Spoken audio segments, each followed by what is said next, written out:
감사합니다.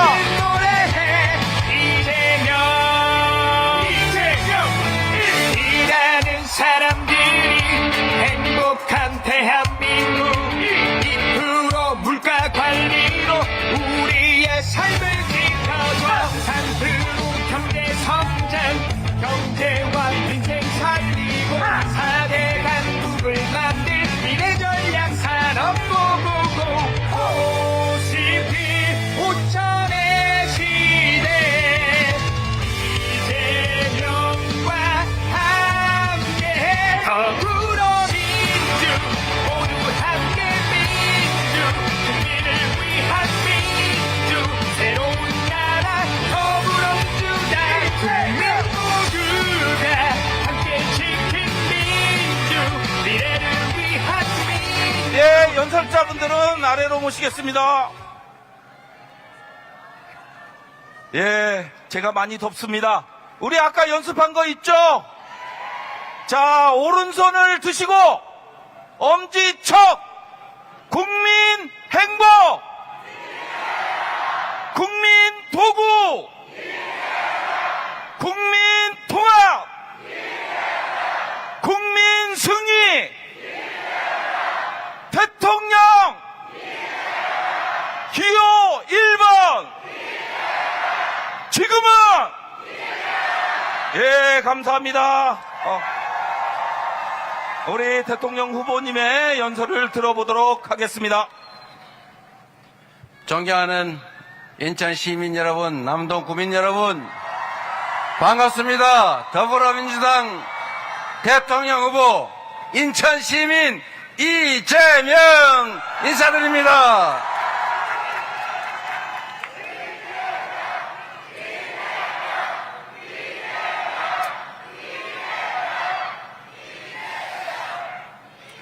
제가 인천 시민이 된 지가 3년쯤 지나는 것 같은데 이제는 정이 들어서 제가 진짜 인천 시민이 된 것 같습니다. 반갑습니다. 제가 인천시하고 인연을 가진 거는 제가 초등학교를 마치고 이제 경기도 성남으로 이사를 와서 이제 공장 생활을 했는데 제가 초등학교를 다닐 때 제가 선생님이 가르쳐 주는데 안 믿었던 게 하나 있습니다. 저는 분명히 이 냇물이 모여서 바닷물이 된다고 배웠는데 내가 개구리 수영하면서 먹어본 물은 맹물인데 바닷물이 짜다고 하는 선생님 말이 믿어지지가 않더라고요. 실제로 제가 그걸 믿지 않고 있었는데 제가 성남시에서 이제 공장 생활을 하다가 어느 날 이제 용돈을 좀 모아가지고 진짜 바닷물이 짠지 아닌지를 확인해 보려고 연안부두로 버스를 타고 우리 어머님, 아버님을 모시고 셋이서 연안부두로 놀러를 왔었습니다. 놀러를 와서 제가 바닷물을 맛을 봤죠. 근데 진짜 짜더라고요. 그리고 그 바닷가에 이렇게 기어다니는 개 너무 신기해서 그 개를 몇 마리 잡아서 가져갔던 그런 기억이 있습니다. 왜 바닷물이 짤까? 저 바닷속에 소금을 만드는 무슨 뭐 그런 게 빠졌다면서요? 예? 맷돌, 네, 맷돌도 있고. 인천을 상징하는 단어가 있죠. 해불양수라고. 바다는 탁한 물이든지 맑은 물이든지 다 가리지 않고 받는다. 그게 인천의 통합의 정신 맞습니까? 그리고 인천 시민들은 언제나 전국 평균을 잘 지킨다고 해요. 인천에서 이겨야 진짜 이기는 거다. 맞습니까? 여러분이 인천에서 이기게 해주시겠습니까? 사실은 이기게 해주는 게 아니라 여러분 자신이 이기는 것이죠. 6월 3일에는 이 혼란과 위기를 이겨내고 승리의 길로, 기회의 길로, 희망의 길로 나아가는 그 첫 출발점이 될 것이고, 우리 인천 시민들이 해불양수의 정신으로 모두를 통합하고 작은 차이를 넘어서서 함께 손잡고 새로운 나라를 향해 나아가겠지요? 여러분이 쓰는 충직하고도 유능한 도구로 저 이재명이 정말로 최선을 다해서 잘 준비했다고 자부합니다. 일을 시켜주시면 확실하게 책임져서 진짜 국민이 주인인 나라, 국민이 행복한 나라를 100%는 아니더라도 그렇게 믿어지고 희망이 있는 그런 나라를 꼭 만들어서 보답드리겠습니다.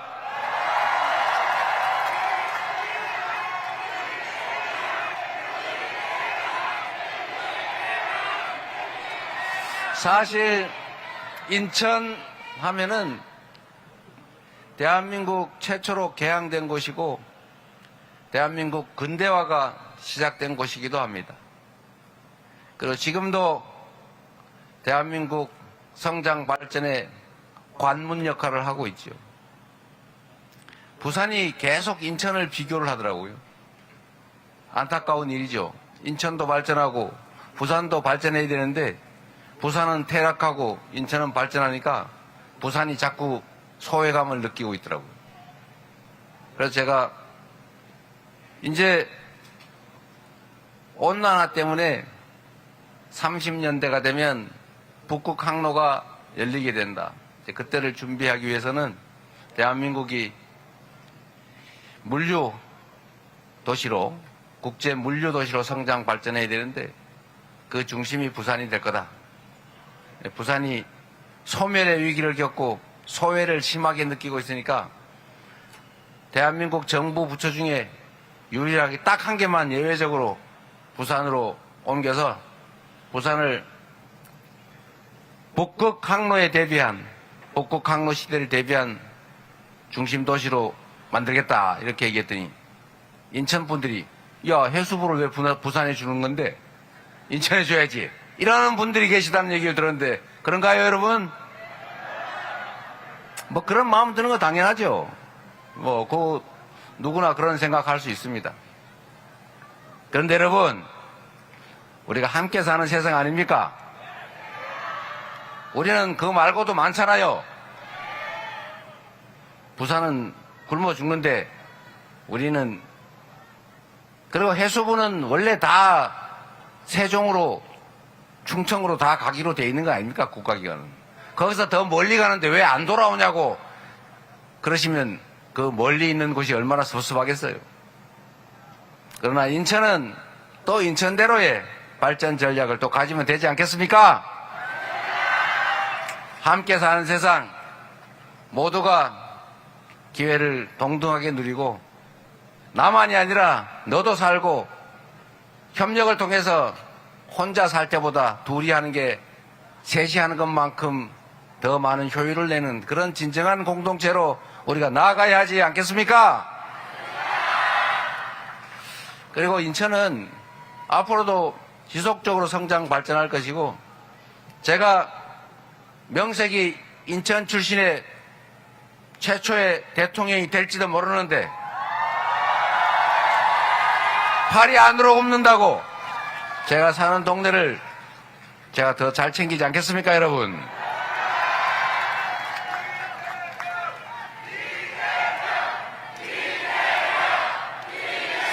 그리고 제가 성남에 살 때도 경기도에 살 때도 그 얘기를 했는데, 수도권 중에서 동서남북을 따지면 교통 상황이 제일 나쁜 데가 서쪽이에요. 실제로 제가 이사를 와서 출퇴근을 해보니까 아침에 밤에 차 없을 때는 25분, 3분이면 23분이면 왔다 갔다 하는데 아침에는 뭐 1시간 40분 걸리고 그래요. 제가 힘들어 죽겠어요. 그래서 이런 교통 문제나 이런 기반시설 문제도 제가 체험을 했으니 각별히 잘 챙기도록 하겠습니다. 그리고 그리고 여러분 기억 하나 해주실 게 있어요. 대한민국 근대 정치사에 참 가슴 아리고 슬픈 일이 많이 있죠. 저는 해방 이후에 가장 가슴 아픈 일은 김구 선생이 총을 맞아 피살당한 겁니다. 참으로 안타까운 일이죠. 두 번째로 가슴 아픈 일이 하나 있어요. 인천이 낳은 정말로 훌륭한 정치인 조봉암이라고 있었죠. 대한민국이 이 농경사회, 소위 봉건사회에서 근대적인 자본주의 사회로 넘어올 때 제일 중요한 게 농지개혁이었습니다.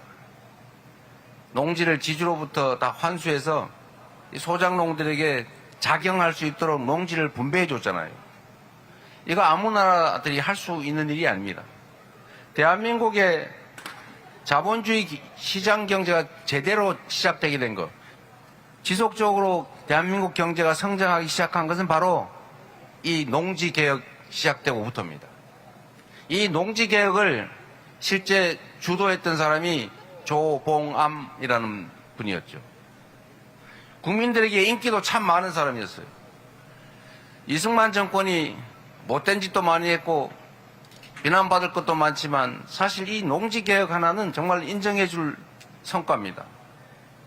그런데 이 조봉암 장관을 국민들이 인기가 많으니까 이승만 정권이 없는 죄를 뒤집어 씌워가지고 간첩이다, 반국가단체 이적단체를 만들었다고 조봉암이 만든 정치단체를 국가보안법 위반으로 무슨 북한 사람을 만나가지고 불법 공작금을 받았다고 모함을 내가지고 사법살인을 냈어요.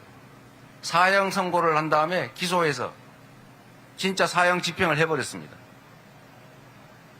그래서 이 국민을 위한 정치의 싹이 싹둑 잘려버렸죠. 그리고 그 다음에 또 있었던 일이 다른 일도 많지만 장준하라고 하는 그 걸물이 산에서 갑자기 비명형사했죠. 유해를 발굴해 보니까 머리에 장돌이 구멍만한 요만한 구멍이 뻥 뚫려 있더라. 누가 망치로 때려서 죽였다고 보이지죠. 그리고 또 우리가 다 직접 겪은 김대중 대통령, 아무 관계도 없는 사람을 광주 5.18 내란을 음모했다고 지네들이 내란을 일으켜놓고 지네들이 군사반란, 계엄, 내란을 일으켜놓고는 그에 저항한 광주 시민들을 수백 명 학살해놓고는 그에 직접 관계도 없는 정치적 상대인 김대중 당시 총재를 내란 음모죄로 사형 선고하지 않았습니까? 이게 우리의 아픈 근대사죠. 이 아픈 근대사가, 이 현대사가 끝났느냐? 끝났습니까, 여러분? 지금도 여전히 계속되고 있죠. 제가 목에 칼을 찔려서 1mm 차이로 겨우 살아났습니다만 지금도 이렇게 방탄 유리를 설치하고 경호원들이 경호하는 와중에 연설을 하지 않습니까? 좋아진 게 없죠. 그리고 여전히 이 내란은 끝나지 않고 지금도 2차, 3차 내란이 계속되고 4차, 5차 내란을 그 내란의 잔당들이 국가기관에 여전히 남아서 숨어서 4차, 5차 내란을 꿈꾸고 있습니다. 이런 나라는 미래가 암울하죠. 우리 위대한 국민들의 큰 역량으로 그 위기들을 이겨내고 이 내란을 진압해 나가고 있지만 여전히 그 위험성은 완전히 제거되지 않았다는 것입니다.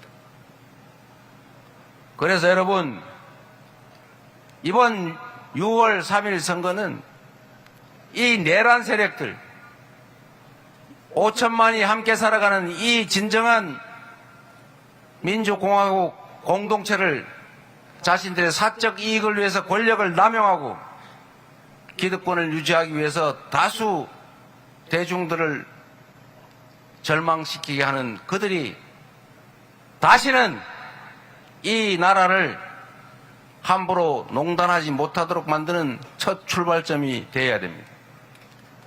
이번 6월 3일 여러분의 힘으로 새로운 나라, 상식적이고 진짜 공정과 상식, 그 노래 부르는 그 공정과 상식 말고 진짜 공정하고 상식적인 나라, 그런 정의로운 나라 꼭 만들어야 되겠죠. 그게 바로 이번 6월 3일 선거입니다. 그게 첫 출발입니다. 그게 여러분이 해줄 수 있는 일이고 해야 될 일입니다. 동의하십니까, 여러분? 6월 3일에는 이 내란을 완전히 진압합시다. 그리고 부당하게 권력을 남용해서 부당하게 기회를 독점해서 많은 사람들의 희망을 빼앗고 많은 사람들의 기회를 빼앗아서 소수가 독식하면서 전체의 발전조차 가로막는 이 비정상을 지금부터는 개선해서 나중에는 완전히 제거합시다.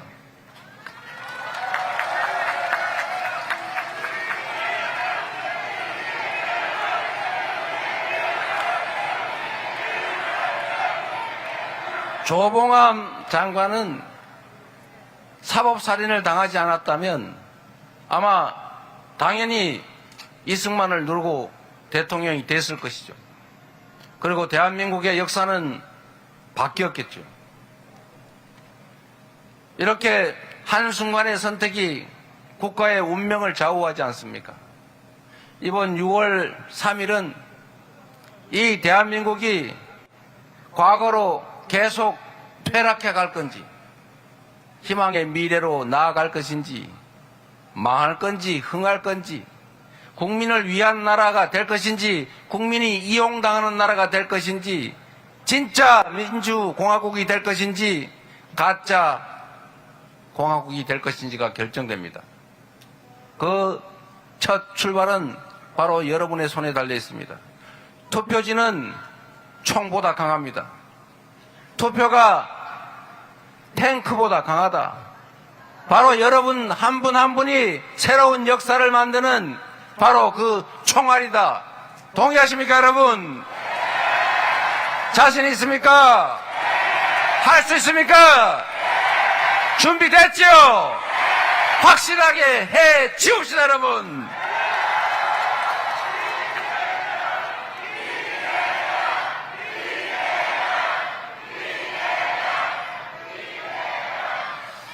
여러분, 우리는 조금 더 나은 삶을 위해서 정말 열심히 일하지 않습니까? 남의 것을 탐한 일도 없고 누군가를 괴롭히면서 나의 기쁨을 추구한 일도 없습니다. 우리 자식들 나보다는 더 나은 인생을 살게 해달라고 그렇게 만들어주기 위해서 기회를 넓혀주기 위해서 좋은 학교 쫓아다니고 좋은 학원 보내려고 좋은 곳으로 이사가고 투잡, 쓰리잡 뛰면서 죽을 둥 살둥 열심히 일하지 않습니까? 그래서 우리 자식들이 점점점 좁아져가는 이 기회의 문을 친구들도 좀 밀어내고 우리 자식만이라도 여기 좀 통과해달라고 그렇게 애절하게 노력하지 않습니까? 그런데 여러분, 더 나은 길이 있습니다. 이 작은 기회의 문을 우리 자식들이 통과할 수 있도록 그렇게 애쓰는 것도 중요합니다만 이 기회의 문이 좁아지지 않고 더 넓어지도록 기회를 크게 만들어서 친구 손잡고 그 기회의 문을 편하게 통과할 수 있도록 하는 것도 우리 부모들이 할 일 아니겠습니까? 그게 바로 정치가 해야 될 일 아니겠습니까? 너희들 알아서 잘 싸워서 통과하는 사람만 가고 나머지는 운명인데 어떡하겠냐 이렇게 맡겨놓을 것이 아니라 방치할 것이 아니라 국가가 나서서 무너지는 경제도 회복시키고 시장에도 적절히 관여하고 시장의 부흥을 지원을 해서 경제도 살리고 지속적으로 성장하는 길을 만들어내야 되는 것 아닙니까? 우리는 다 대개 고등학교, 중학교 다 졸업하고 공부했죠. 고등학교 정치경제라는 과목에 그런 거 나옵니다. 자본주의 시장 경제는 가계, 기업, 정부 이 3주체로 구성이 돼 있다. 생산의 주체, 소비의 주체, 그리고 조정의 주체, 정부. 정부가 뭘 합니까? 가계와 기업이 경기가 과열되면 살짝 눌러줘야죠. 세금을 좀 더 걷든지 이자율을 높이든지 뭐 이렇게 아니면 규제를 강화하든지. 경기가 나빠지면 어떻게 합니까? 소비를 진작시키기 위해서 돈도 더 빌려주고 이자율도 낮추고 재정 지출도 늘리고 규제도 완화하고 세금도 줄여주고 이렇게 해야 되는 것 아닙니까, 여러분? 이게 정부의 역할인데 지금까지 이 정부 그리고 현재도 저 구여권 당이 하는 거 한번 잘 보십시오. 이 중에 이 불경기에 해야 될 일이 몇 가지가 있는데 딱 한 개 하고 있어요. 부자 세금 깎아주는 거. 반대로 하고 있다는 겁니다. 이럴 때는 정부의 재정 지출을 늘려서 저기 오락실, 929 노래타운 이런 데도 매출 좀 올려가 먹고 살 수 있게 해줘야 되는 것 아닙니까? 동네 골목이 다 말라 비틀어져 가지고 사람들은 불안해서 소비를 전혀 하지 않아요. 그 조금 있는 것조차도 소득조차도 줄어들고 있지 않습니까? 경제가 마이너스 성장, 즉 쪼그라들고 있다. 1분기가 0.2% 쪼그라들었다고 합니다. 역성장. 이럴 때 정부가 하는 것은 재정 지출을 늘려서 동네에 돈이 돌게 하는 거예요. 내가 이 너무 당연한 것들을 이해를 못하고 부자 세금 깎아주려고 그러고 지방엔 그냥 시장은 알아서 할 거야 방치하면서 그게 마치 자유인 것처럼 착각하고 있는 집단이 있길래 제가 좀 이해를 하라고 이렇게 얘기를 했어요. 아무것도 없는 동네라도 경제가 사실은 100만 원이 있더라도 그게 딱 멈춰 있으면 불경기 그리고 공황이다. 그게 경제는 순환이다. 100만 원을 가지고 있어도 누가 움켜쥐고 꼼짝 안 하면 그게 경기 침체죠. 불경기죠. 돈이 돌지 않으면 돈이 아니잖아요. 그런데 10만 원이라도 돈이 이 집 저 집 왔다 갔다 몇 번 돌면은 그게 10바퀴 돌면 100만 원 되는 거다. 그게 경제가 활성화되는 거다. 이 얘기 하려고 설명을 좀 했더니 그거를 이상하게 꼬아가지고 이해를 못하는 거라면 바보고 곡해를 하는 거라면 나쁜 사람들이죠. 지금 이럴 때는 돈이 쓸려도 먹고 죽을래도 돈이 없지 않습니까? 먹고 죽을래도 돈이 없으면 어떻게 해야 돼요? 정부가 재정 지출을 늘려서 하다못해 뉴딜 정책이라고 그때 미국이 대공황에 빠졌을 때 정부가 일자리 만들려고 돈 쓰잖아요. 그때 쓸데없는 댐 만들었잖아요. 그 사람들한테 먹을거리도 무료로 나눠줬지 않습니까? 그러니까 돈이 돌잖아요. 노동자들한테 집단 행동할 권리도 부여해서 소위 노동상권을 부여해서 사용자들하고 대등하게 싸우라 이걸 허용해서 임금이 더 많이 받게 되니까 그래서 소비가 더 늘고 골목이 살고 일자리가 생기고 그것 때문에 기업들도 팔기 생기고 그래서 다시 살아난 거 아닙니까? 이럴 때 정부가 돈을 안 쓰면 언제 돈을 쓸 겁니까 대체?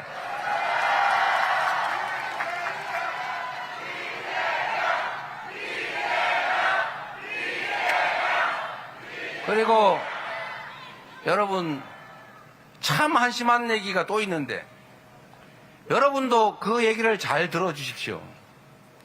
나라 빚이 천조 원이 넘었다는 둥 이런 소리 하면서 절대 나라가 빚을 지면 안 된다는 이런 무식한 소리 하는 사람들이 있어요. 우리나라 1년 GDP 국민 총생산이 2,600조 원입니다. 그런데 1,000조 원이면 국가 부채가 50%가 안 되는 거잖아요. 다른 나라는 다 국가 부채가 110% 이렇게 넘습니다. 그리고 코로나 때 경제가 죽으니까 다른 나라는 GDP, 국가 총생산의 10%, 15%, 심하게는 20% 가까이 빚을 지면서 국민들을 지원해 줬어요. 그런데 우리나라는 국민들한테 공짜로 주면 안 된다는 희한한 생각 때문에 그냥 돈 빌려만 줬어요. 자영업자고 민간이고 다 돈 빌리는 바람에 다 빚쟁이가 됐다고요. 그래서 대한민국은 다른 나라는 코로나 때 다 국가 부채가 늘어났는데 대한민국은 똑같거나 줄어들었어요. 대신에 가계 부채, 민간 부채가 확 늘어났습니다. 결과는 어떻게 됐습니까? 다 빚쟁이 됐지요. 그래서 지금 다 가게 문 닫고 있지요. 이자 내느라고 소득도 다 얼마 안 되는데 빚 갚느라고 정신 없지 않습니까? 그래서 경제가 죽고 있잖아요. 국가 부채 48%로 낮추니까 기분 좋습니까? 그래서 누가 덕을 봤어요?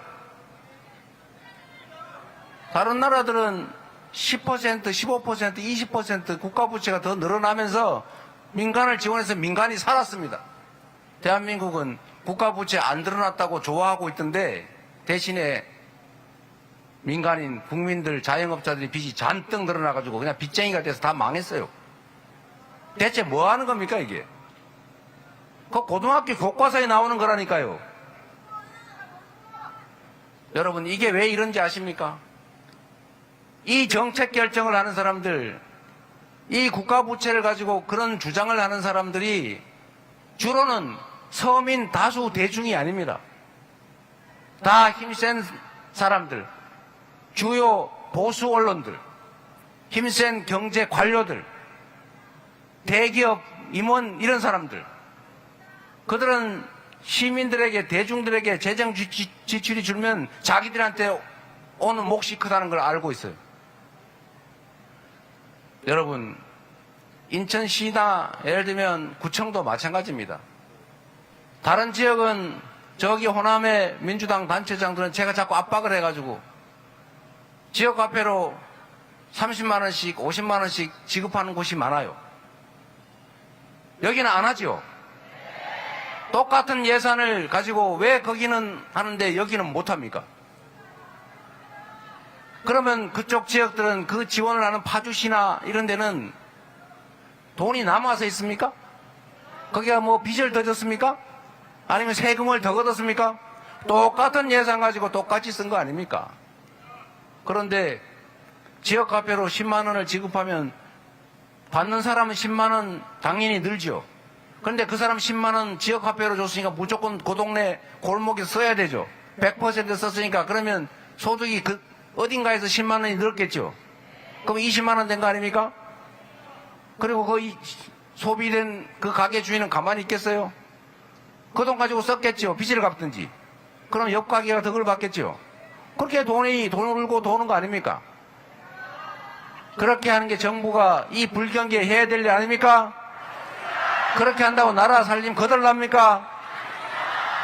그래서 국가 부채 비율 다른 나라는 110%인데 우리는 48%니까 좋다고 자랑합니까? 그게 무슨 의미가 있어요? 나라 살림은 나라 자체를 위해서 하는 것이 아니라 국민을 위해서 하는 것입니다. 맞습니까? 그 국민도 힘센 소수가 아니라 힘없는 다수, 최대 다수의 최대 행복을 추구하는 게 바로 정치, 국정 아닙니까? 우리 국민들이 너무 힘들잖아요. 길이 있지 않습니까? 가능하지 않습니까? 왜 안 합니까? 국민을 위한 진짜 정치, 경제를 회생시키고 지속적으로 성장, 발전하는 길을 찾아낼 준비된 민주당, 준비된 대통령 후보 누구라고요?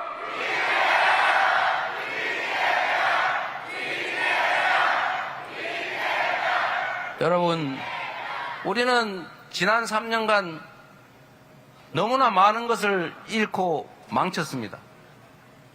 희망을 잃어버렸고, 평화가 망가졌고, 민생이 경제가 파괴됐고, 외교적으로도 대망신을 당했죠. 국격은 훼손됐습니다. 전 세상의 5대 군사강국, 10대 경제강국, 그리고 전 세계인이 한국말로 된 노래를 흥얼거리고 한국말 하는 드라마, 영화 보면서 한국어 배우고 한국에 여행 가는 게 꿈인 그런 대한민국이 뜬금없이 12월 3일 밤에 군사 쿠데타, 비상계엄, 저기 후진국에서나 일어나는 그 일이 벌어졌다고 하니 전 세계가 얼마나 놀랐겠어요. 12월 3일 이후로 동네 매출도 다 떨어진 거 여러분이 체감하고 계시지만 그것뿐만이 아니라 글로벌 우리 수출 기업들이 전부 외국 기업들과의 협상이 다 중단됐어요. 기존에 하던 계약들도 다 보류됐어요. 새로운 상담이 일어나지 않고 있습니다. 그러니까 마이너스 성장을 하지요. 너무나 많은 것을 망쳤습니다. 세계가 인정하던 모범적인 민주국가, 전 세계에서 해방된 식민지 중에서 유일하게 산업화와 민주화에 성공해서 세계 곽강을 받던 모범적 민주국가 대한민국이 갑자기 군사 쿠데타 나는 그런 제3세계 후진국으로 전락하고 말았던 겁니다. 이제 회복해야죠. 그런데 전 세계인이 놀란 사실이 하나 있습니다. 우리는 IMF라고 하는 외환 위기를 맞았을 때 보통 사람들은 경제 위기니까 금을 자기끼리 사 모읍니다. 사재기 해야죠. 그런데 대한민국 국민들은 집에 있는 돌반지, 금거북이, 금비녀 다 내다가 전부 팔았어요. 이걸 보고 전 세계인들이 야, 대한민국 다시 살아나겠네 이렇게 생각했습니다. 저도 그때 돌반지 잔뜩 있던 거 다 한 개도 안 남기고 파는 바람에 우리 아이들한테 지금 장가 간다는데 이게 돌반지 이거 네 거다 하나 줘야 되는데 하나도 못 주게 됐어요. 그러나 우리는 자랑스럽지 않습니까? 그리고 박근혜 정권의 국정농단을 촛불을 들고 싸워서 그를 권좌해서 끌어내렸지 않습니까? 단 한 방울의 피도 흘리지 않았고 누구 하나 다친 사람 없고 어느 가게 하나 털린 데가 없지 않습니까? 평화적으로 아름답게 전 세계사에 없는 무혈의 평화적인 혁명을 해냈고 이번 12월 3일을 기점으로 8년 만에 10년도 안 되는 그 짧은 시간에 이번에는 응원봉을 들고 그 내란 세력을 확실하게 제압하고 있지 않습니까? 이걸 보고 전 세계인이 놀란 거예요. 장갑차와 M16 소총, 자동 소총을 우리 국민들이 가냘픈 응원봉 그 빛으로 제압하는 이 아름다운 모습을 보고 야, 역시 대한민국 위대하네. 정치는 또는 권력은 잘못됐을지라도 대한민국은 위대한 나라다 이렇게 인정하게 됐습니다. 자랑스럽지 않습니까, 여러분? 여러분이 바로 그 자랑스러운 대역사의 증인이고 기록입니다. 지금 끝나지 않았지만 우리의 이 위대한 저력으로 지금의 이 위기와 역경을 이겨내고 희망의 새로운 나라, 진짜 대한민국 민주공화국을 한번 확실하게 만들어 보시겠습니까?